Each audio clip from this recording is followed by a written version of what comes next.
So I'm not going to fix fan problems for you, though. I'm going to talk about something different. I'm going to talk about targets, because, hey, you can be one too. So let's assume I have briefly access to your laptop for, say, 2 minutes. It's going to be fail for you, but you reimage or reinstall your laptop often. You're excellent at forensics, and you can disassemble and reassemble your laptop blindfolded, just like you do that with your M16, right? Well, come on, you can buy these things in pawn shops here in Berlin. I've seen it myself in Wedding. So you've written backdoors and rootkits yourself. How the hell would I backdoor your box? And this is what this talk's about, because as far as I know, nobody in the open literature has done this before. So let's talk about backdoors in laptops. So state of the art at the moment is to place the backdoor either in hardware, meaning that you have a modified keyboard, or you place it in software. This means that you basically just have probably a driver in the operating system that hooks into the appropriate routines. Some people have done it for, have done BIOS backdoors or ACPI backdoors. There were talks at Black Hat recently, well, a couple of years ago about this. But there are other things that you can backdoor as well that would get you access over the laptop. Namely, I mean, what about the network card? What about the graphics card? The hard drive, firmware, AMT in your laptops? And, well, is there anything else? And this is the problem. There are so many things, there are so many microcontrollers in a modern laptop these days that it's very hard to encompass them all. And this is what this talks about, but it's only going to cover one of them. And maybe some of you want to cover others in the coming years. So the embedded controller is a microcontroller that is in basically every PC laptop. MacBooks are an exception here. MacBooks have something called the SMC, the System Management Controller, that has a very simple reason. So the embedded controller in a laptop is basically a beefed up keyboard controller. So some of you might remember the mighty 8042 that was in the old AT and PS2 keyboards, or that was connected to the AT and PS2 keyboards for converting the scan matrix codes. So this is actually the embedded controller in a laptop is the successor of that. It does some other tasks as well, though, as we will see. And in MacBooks, you don't have that because the keyboard is connected through USB.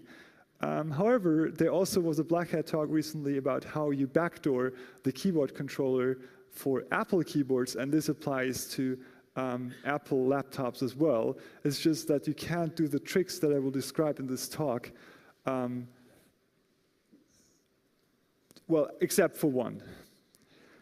Okay, so it's going to be an 8 or 16-bit microcontroller, and I targeted Renesas here for a very specific reason. Namely, how many of you have a ThinkPad? Haha, I got you all. So the embedded controller basically connects to all of the sensors and actuators in your laptop. So this means like things like a temperature sensor, the battery charge controller, the fans, the brightness control, but also the LEDs. And if you have a ThinkPad, you'll notice that some of them have this little thing called ThinkLight. It'll become important later. But at the same time, it's also responsible for the hotkeys. So if you enable VGA out, or if you switch the brightness up or down, that's being handled by the embedded controller as well.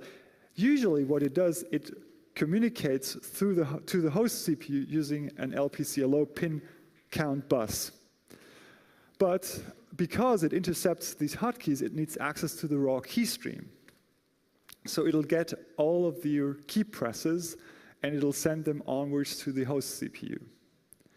Now, so this is what a microcontroller looked like in the old days. So it had a little window with an EEPROM underneath that you'd have to hold a UV light on to erase it. Or maybe it wouldn't have any window at all. It would just be a masked ROM. But the problem is, as you all know, flash is much cheaper these days. So everything that was ROM in the old days is reprogrammable these days. And this is true for the embedded controllers as well. And this means that oftentimes when you when you download an update for your notebook, a BIOS update, it will also include an update for the embedded controller, just like it will include a microcode update for your CPU. So common embedded controllers in laptops are made by a company called E&E. So these are some of the models that are popular in netbooks.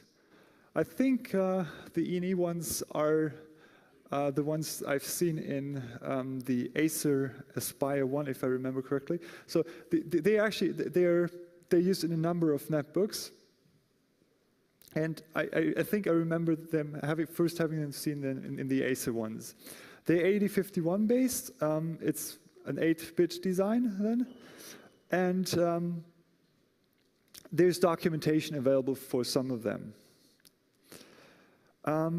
There's ITE, which is a company that manufactures embedded controllers that also includes the so-called Super I/O controller. So it merges another chip that's usually on your mainboard into one. This is an 8052, and that's also an 8-bit design. Then you have Nuvoton, which is a CR16 core, and they also have they use a CR16 core, and they also have I think older ones that are 8051. And Fujitsu has this MB 9378, which I have, however, only seen on Fujitsu and Fujitsu Siemens laptops thus far. And then, of course, the ones that this talk is about, namely the Renesas ones. So the Renesas ones are based on the Hitachi H8S architecture. So all of these are clocked at 10 megahertz. And the interesting thing is, they actually are running even if your laptop is off. So as long as your laptop has power of some form, they are running. So no matter whether it's some spare juice left in your battery or whether it's just connected for charging, the ThinkPad, this embedded controller will be on because this is the thing that actually controls how your battery is being charged. And some warning for you as well. Hopefully you've done this already. But if you have a ThinkPad, you should go into the BIOS and check that the option for remotely flashing your BIOS and your embedded controller is turned off. Because this is not a joke. Some of them had this turned on by default. And this, of course, is a little bit problematic. Although it can only be this procedure can, as far as I have seen thus far, I haven't been able to do this otherwise. I've only been able to trigger this during the boot up of the laptop. So you can't trigger this at arbitrary points, only at boot up. It's nice that there has been prior work on reversing these controllers, but this has all been benign. So the people thus far were concerned about fixing bugs. And it's also nice that IDA Pro has support for this, and that I forgot to type the exact name. It's the H8300A that you need to select if you disassemble an image. So if you disassemble your ThinkPad, you will want to look, where's mine, by the way, here. You will want to look underneath the assembly for the PC card or the Express card for this little thing. So this little thing is from a picture from an older ThinkPad, I think from a T40.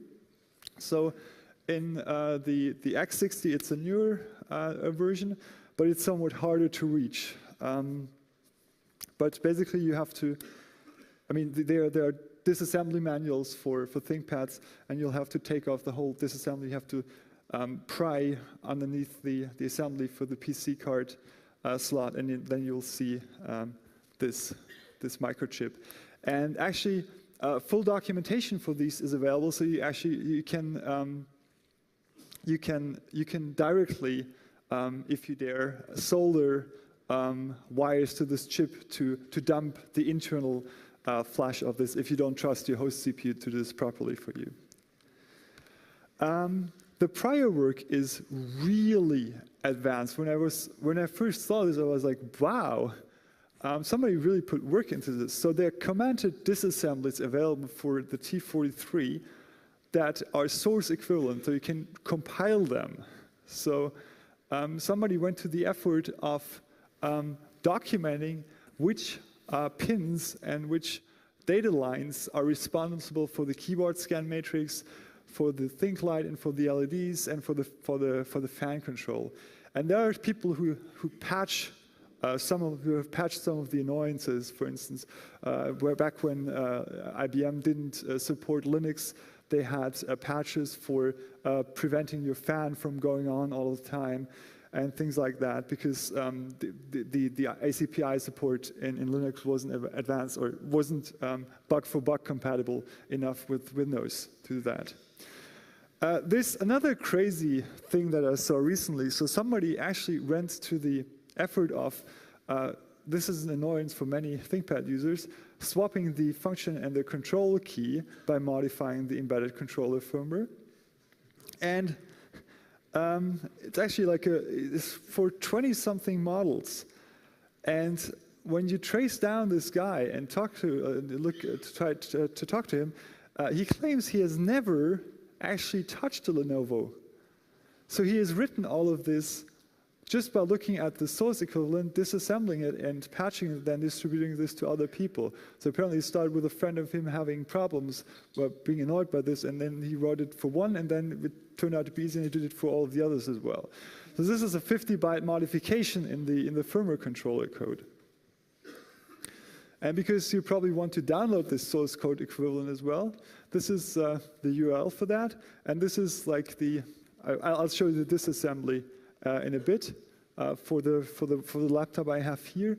But you see, like, they document which wires are connected to what. And as I said, for the CPU, you get the whole documentation. It's, I think, approximately 500 pages of specification that you, of course, do not have to read all, but that's very useful as a reference to figure out what's going on if you look at the source code. So the backdoor.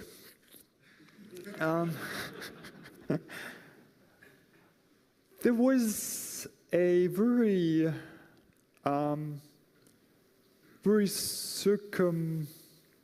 no, let's put it differently. How many of you have heard of Promise before?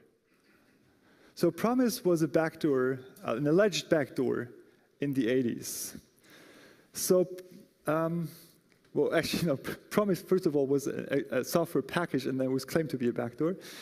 It was a piece of software by a company called Inslaw, and Promise stood for the Prosecutor's Management Information System. They basically was people tracking software used by many attorneys, district attorneys in the US. And there were lots of legal fights about the development of, about the future version of this software. And there are people who claim that it had been pirated and backdoored by the CIA or Mossad, or Mossad. Some people claim it was actually backdoored by both. And then you ask yourself, so how did this work, or how is it supposed to work? I mean, all of this sounds very much like a conspiracy theory to me, but nonetheless, it was great inspiration for the backdoor that I wrote, so I want to tell you the story. So Promise was sold together with a computer. So the software back in those days came with a computer, and this was a Prime. I'm not sure how many of you have ever seen or used a Prime. Those were gorgeous little beasts, but they had a horrible operating system. And what happened allegedly was that the Primes that they sold together with the software contained 2 additional chips. So there was a storage chip called the L-bit, and this used something called ambient electricity. So apparently, I don't believe that the least bit, but it's supposedly it used the remaining basically leakage from capacitors, even when your computer was off, to store data for you. And there was a communication chip which used spectrum modulation to modulate out the entire contents of the database and of the keyboard buffer. And this was called the Petri chip. Then I thought, like, nice try, but can't you do that without additional hardware these days? And yeah, well, not spectrum, but you can. So it turns out that in these embedded controllers on ThinkPads, you have approximately 4 kilobytes of scratch space. In other embedded controllers, it can be much larger. So I have seen one model where you had 64 kilobytes of scratch space that you could use. I think, a Neo E&E chip. And what this allows you now is you can record the keystroke data that a user enters over the course of the day, and you can also exfiltrate it. Now you ask yourself, how do you exfiltrate it? So the first thing I came up with was, okay, well, it communicates with the host CPU, so I can exfiltrate it through temperature readings. Then I thought about this again, I was like, no, that's boring. But it connects to this think light, and if you think about it, the think light is here, right? Up. It'll start blinking in a second, hopefully. Yeah, it's up here. So you have a wire running through here. Now, can you see where this goes? You have 10 megahertz. You have a wire. Can you say antenna? So there's actually 2 ways you can do it. So you can either play blinking lights, meaning that you exfiltrated this optically, or you can also use something for picking up the EM emissions from this antenna, and you will be able to pick it up approximately 50 meters away if you have very thin, like 50 meters in Japan probably. If you have concrete walls like here, it's going to be a little bit more tricky. But I was able to do this using very low-end hardware. So this is a very easy way to exfiltrate data. And you have 20,000 keystrokes in a buffer, which lasted me for about a day when I was lazy. If you actually write a novel or something like that, you'll have to either have more RAM, or you could also write back to the flash if the RAM gets tight. I haven't implemented that part. So at the moment, what I do, I just write into this ring buffer, and I periodically exfiltrate the data. However, now you're not very close by, and you're wondering, how can I exfiltrate the data? There's another alternative. There's something called the jitterbug. This is an idea that was first presented by Shah Molina and Blaise at the Usenix Security a couple of years ago. And this is a very interesting idea if you want to leak keystrokes. Basically what you do is you have a timing channel, and they used the implementation of their exfiltrator the proof of concept was a bump in the wire construction, where they had something sitting between the keyboard and the computer that would alter the timings. They already suggested the firmware approach, but they didn't implement it. And how it works basically is you have a connection to a remote computer, and you assume that the keyboard activity is bursted, which is, it usually is a good assumption if you don't have somebody who's navigating an interface or something. If somebody is writing commands or is writing text, bursted activity is a good assumption. And what you then do is you use the inter-packet delays as a 1-bit timing channel to exfiltrate the data. So what this means is you have a quantization on the timing of the inter-packet delays, and depending on whether you want to transmit out a 0 or a 1, you fall into 2 windows of shifts in the quantization. Okay, I think the talk is going to be very short, but I want to show you the backdoor in action now before we continue. Okay, I don't have to do anything because it's already turned on. So this is, I started this like 2.5 hours ago, and it's bursting out the keystrokes in a visible way for you. So I've slowed it down by a factor of 10. Can you put that up on? Okay, since someone. Sudo switch to, no.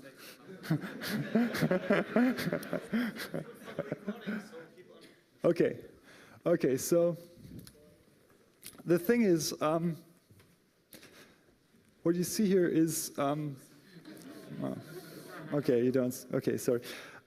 Somebody suggested doing the brightness modulation, but I didn't get around to implementing that. You could do this as well, then you could like turn the brightness off. Actually, I have another feature which I probably can turn on, depending on how sensitive the microphone is. I'm just have to make sure that, so as I said, you can also control the fans.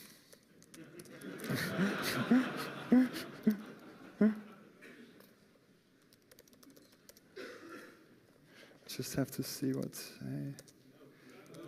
oops. So this should turn on and off in 20-second intervals now. And I'll continue the talk. Oops. So this is on, do you hear that?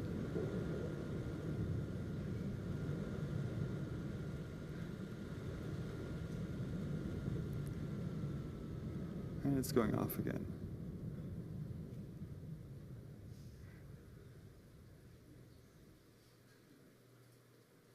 Seconds is going on again. Hopefully by that time I'll be back to the slide we were at. Okay, yes. Okay, oh, it's too fast. So the good thing is that, should go on again? So one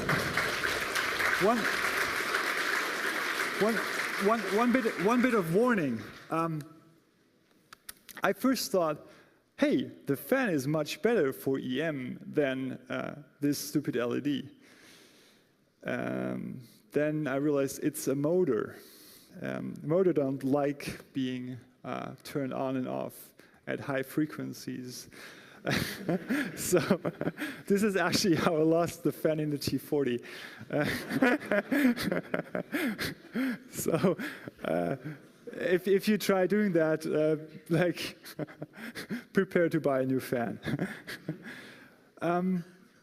But let's talk about defense now. So fortunately enough, the EC firmware is not write-only, but you can dump it as well. And what I'd like to see, or should I think it's turning on and off? Well, as I said, it's, sorry, as long as it's powered, it'll do that, right? Sorry.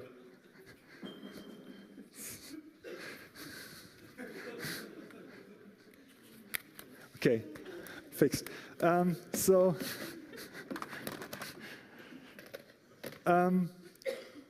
What I'd like to do is I'd like to have a repository of all of the known Git versions of embedded controller firmware and publish that.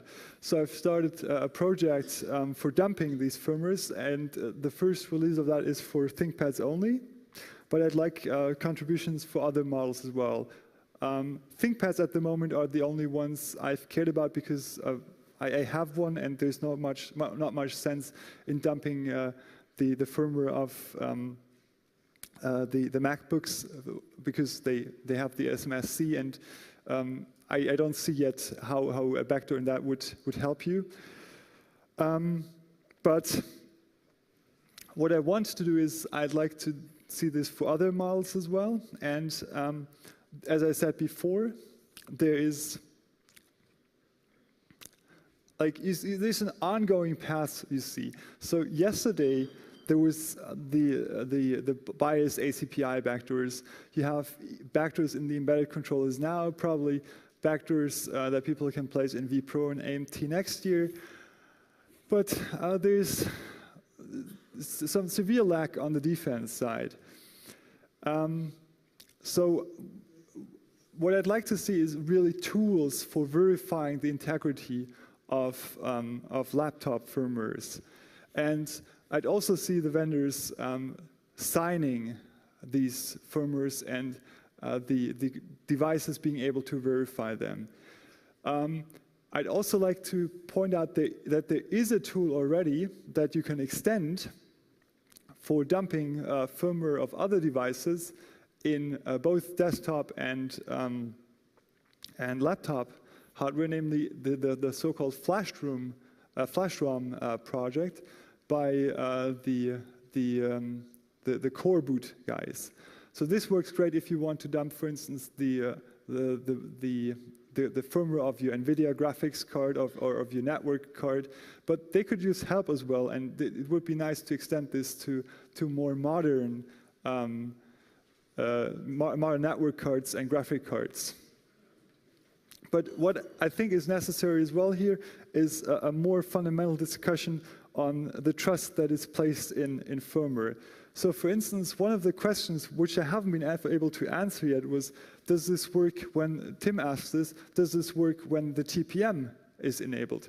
I don't have TPM enabled on this ThinkPad, but I think it totally would work. I haven't seen any reason why it would not work when the TPM is on, because the TPM doesn't have any way to verify the integrity of that.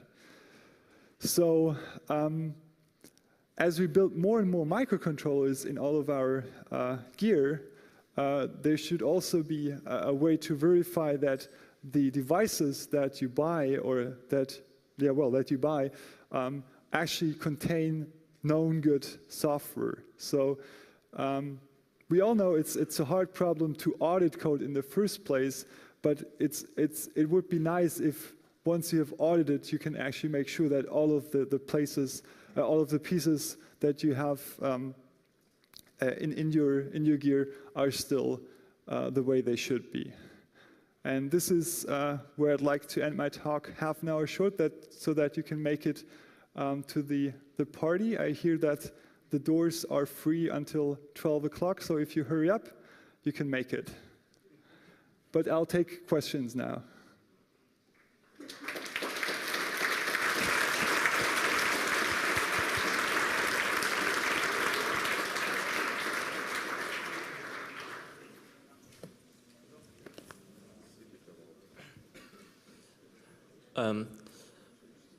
How do you access the firmware memory?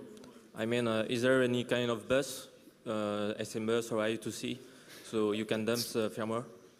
For dumping the firmware, there's a protocol that works over ports 60 and 61 hex. So there's a handshake that you can perform, and then you can dump. It's basically a serial communication thing between the host CPU and the embedded controller. So how I found out about this, when you look at when you download the files for the BIOS updates, actually well, since you're not going to the party, I'll show the rest. Okay, so this is the firmware for the X60. Where is my cursor?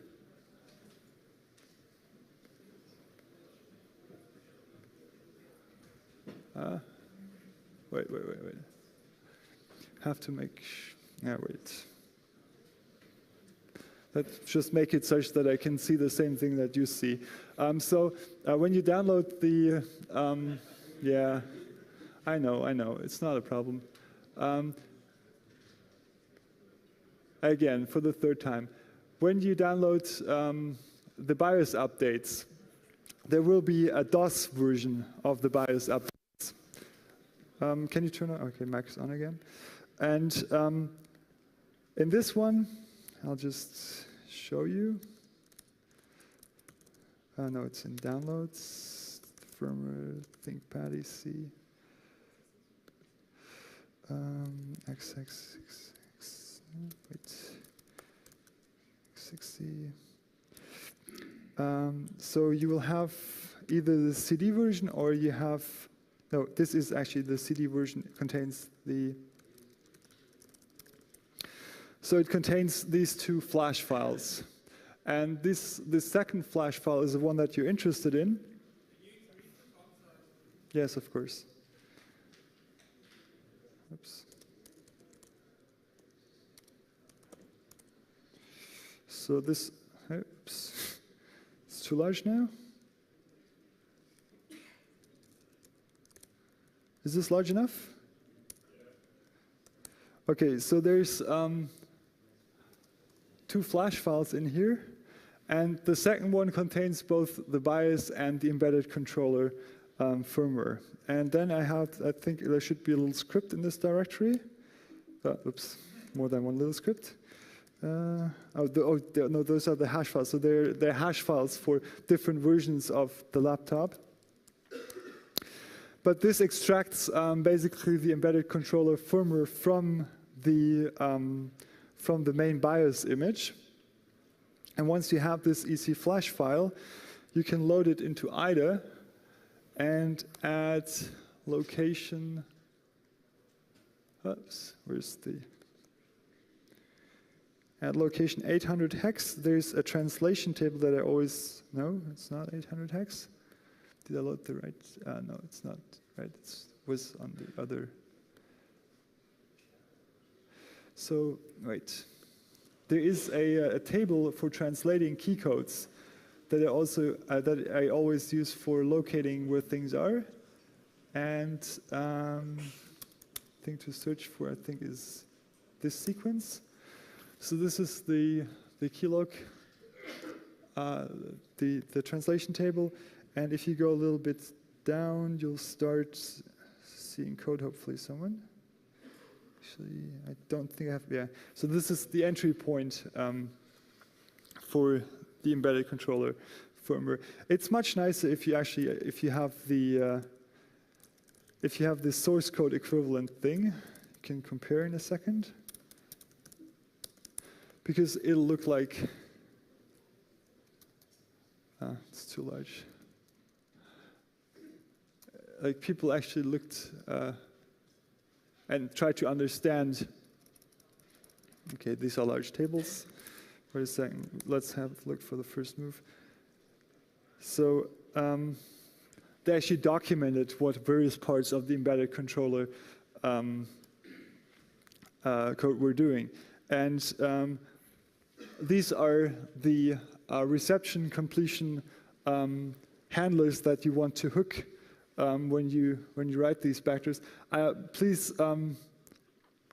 understand that I'm not gonna show you the code for the backdoor, and I'm not gonna release the code for the backdoor. But I'd also like to make understood that if you really want to do this, it's a matter of a weekend to write this yourself with the knowledge I've given you now. So I don't want to proliferate the backdoor, that's all. once you've done this, you need to correct checksums. So the old utility for computing the checksums from this source equivalent distribution still works, and the tool chain for compiling the firmware. There's a version of the GNU binutils for this architecture, so you have a nice round trip. You can disassemble, correct what you want to see corrected, and then build it again. Okay, so I think that should have answered the question. Not the question. So.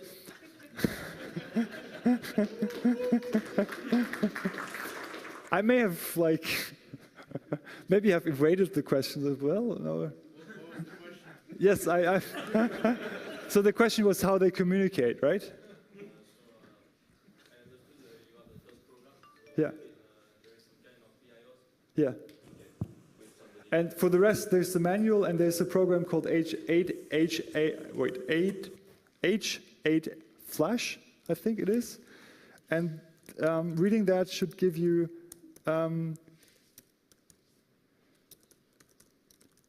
this will show you how to write, and by looking at the manual, you'll also figure out how to read once you have access to the two I/O ports.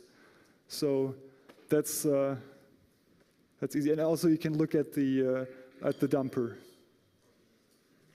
Okay, well, just another idea for one more side channel. One of the ThinkPad manuals I read recently says that the embedded controller is connected to some sort of RFID hardware in a laptop. So maybe you can store something in the configuration EEPROM and read it that way. Yeah, okay. Talking about connections to interesting hardware. So when I submitted the talk, I had the ambition, but I didn't get around to actually doing that. But people who have more knowledge of electrical engineering and also of battery charging technology might be able to figure out a way. So the embedded controller also has an interface for the charging circuitry of the batteries. So there's something called SM bus.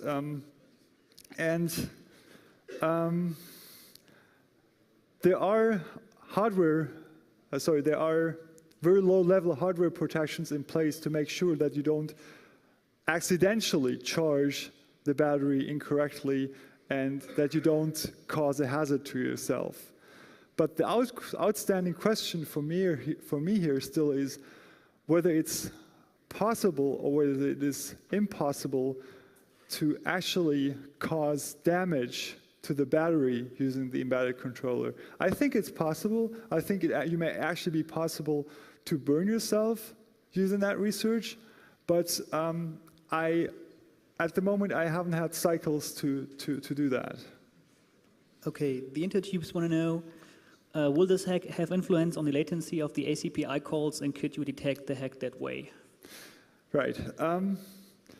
Well, it will add some latency.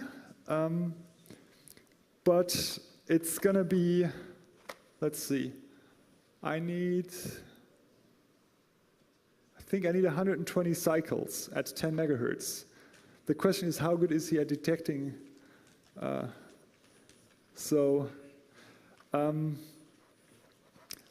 know of these approaches I've heard of these approaches for detecting hardware keyloggers as well. I'm somewhat dubious whether they really work unless you only have calibrated it to your one specific device.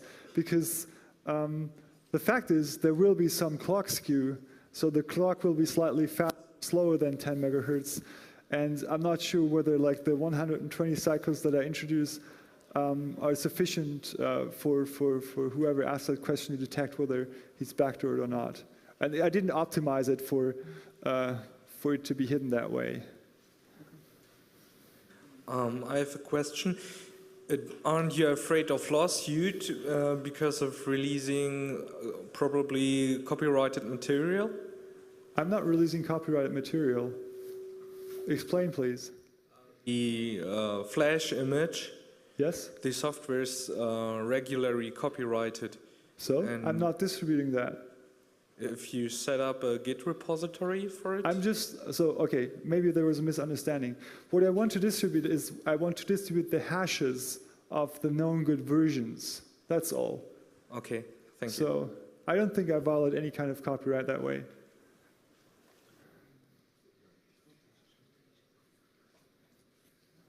Any more questions?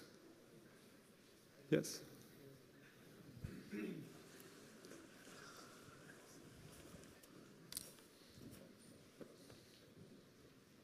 Can you use DMA to refresh the controller? No. It's this is a very primitive microcontroller.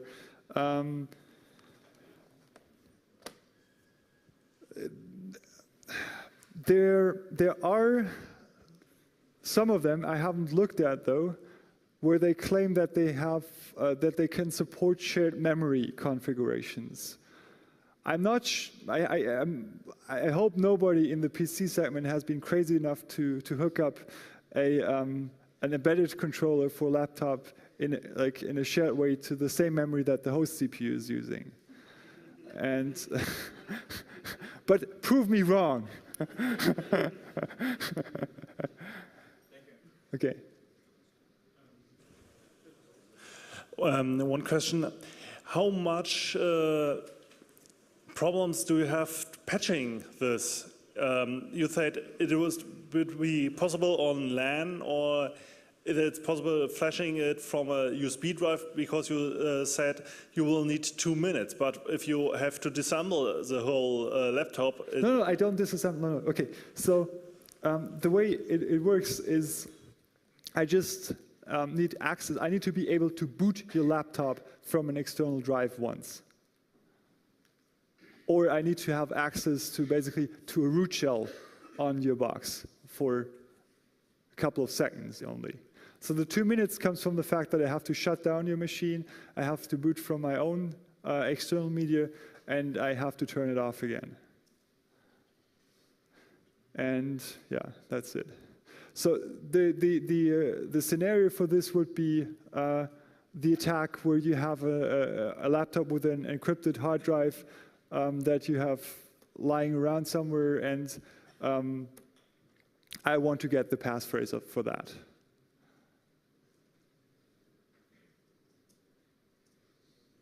More questions? No. Yes? If you build a repository of the hashes, what prevents me from making a backdoor and submitting a hash of the backdoor to your repository? Hopefully, I mean, you need to, so you're asking a question about trust, right? So if I understood correctly, the question is, how do I prevent people from introducing malicious, for hashes for malicious backdoors? I don't have an answer to that yet. That wouldn't involve that people claim responsibility by basically signing this. And I mean, it's a matter of indirection. You have to place trust in something at a certain point of time. Otherwise, it's bogus. So you could, one possible solution would be that the manufacturer itself places those hashes there. I don't see an incentive though for them. Then he could sign them. That would be one solution. In an ideal world, I don't see that happening though. So it will more likely be a repository that activists will use to query whether their laptops have known good versions of firmware. And of course, in that scenario, if you have one rogue party that introduces the hashes for a malicious version, yeah, then the whole operation is screwed. That's correct. Thank you for making that point, though. Perhaps along those lines, when you read the firmware from the BIOS or what have you, are you talking to the code running on the EMC, or are you talking to the hardware of the EMC chip itself? I mean, could you return the old firmware? No, I'm not talking to the software implementation. I'm actually talking to the hardware in that case. Good. Yeah. Yes. I was worried about that first as well.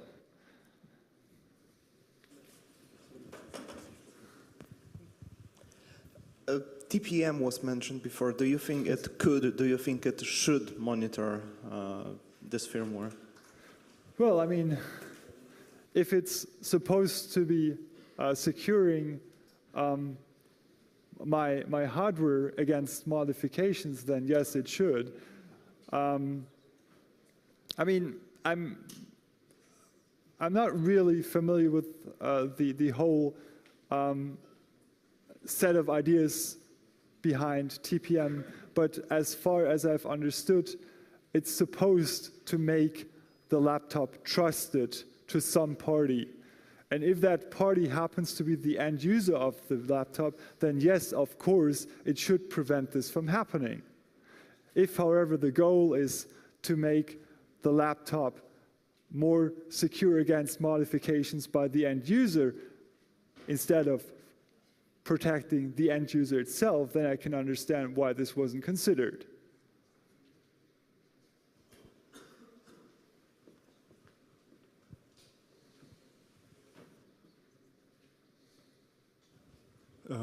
The IBM laptops support the BIOS password. Have you checked if you can flash the firmware before you enter that password? Like, for example, via the LAN flashing feature, or is that disabled at that point? I haven't checked, sorry. I should, though, yeah. So, any more questions? No? So, thank you and have a good night. Okay, thank you.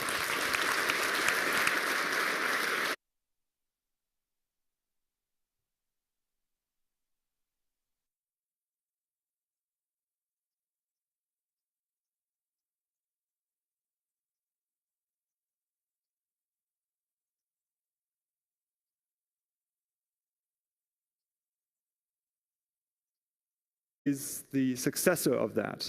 It does some other tasks as well, though, as we will see. And in MacBooks, you don't have that because the keyboard is connected through USB. However, there also was a Black Hat talk recently about how you backdoor the keyboard controller for Apple keyboards, and this applies to Apple laptops as well. It's just that you can't do the tricks that I will describe in this talk. Well, except for one. Okay, so it's going to be an 8 or 16-bit microcontroller, and I targeted Renesas here for a very specific reason. Namely, how many of you have a ThinkPad? Haha, I got you all. So the embedded controller basically connects to all of the sensors and actuators in your laptop. So this means, because as far as I know, nobody in the open literature has done this before. So let's talk about backdoors in laptops. So state of the art at the moment is to place the backdoor either in hardware, meaning that you have a modified keyboard, or you place it in software. This means that you basically just have probably a driver in the operating system that hooks into the appropriate routines. Some people have done it for, have done BIOS backdoors or ACPI backdoors. There were talks at Black Hat recently, well, a couple of years ago about this. But there are other things that you can backdoor as well that would get you access over the laptop. Namely, I mean, what about the network card? What about the graphics card? The hard drive, firmware, AMT in your laptops? And, well, is there anything else? And this is the problem. There are so many things. There are so many microcontrollers in a modern laptop. Things like a temperature sensor, the battery charge controller, the fans, the brightness control, but also the LEDs. And if you have a ThinkPad, you'll notice that some of them have this little thing called ThinkLight. It'll become important later. But at the same time, it's also responsible for the hotkeys. So if you enable VGA out, or if you switch the brightness up or down, that's being handled by the embedded controller as well. Usually what it does, it communicates to the host CPU using an LPC, a low pin count bus. But because it intercepts these hotkeys, it needs access to the raw key stream. So it'll get all of your key presses, and it'll send them onwards to the host CPU. Now, so this is what a microcontroller looked like in the old days. So it had a little window with an EEPROM underneath that you'd have to hold a UV light on. These days that it's very hard to encompass them all. And this is what this talks about, but it's only going to cover one of them. And maybe some of you want to cover others in the coming years. So the embedded controller is a microcontroller that is in basically every PC laptop. MacBooks are an exception here. MacBooks have something called the SMC, the System Management Controller, that has a very simple reason. So the embedded controller in a laptop is basically a beefed up keyboard controller. So some of you might remember the mighty 8042 that was in the old AT and PS2 keyboards, or that was connected to the AT and PS2 keyboards for converting the scan matrix codes. So this is actually the embedded controller in a laptop is.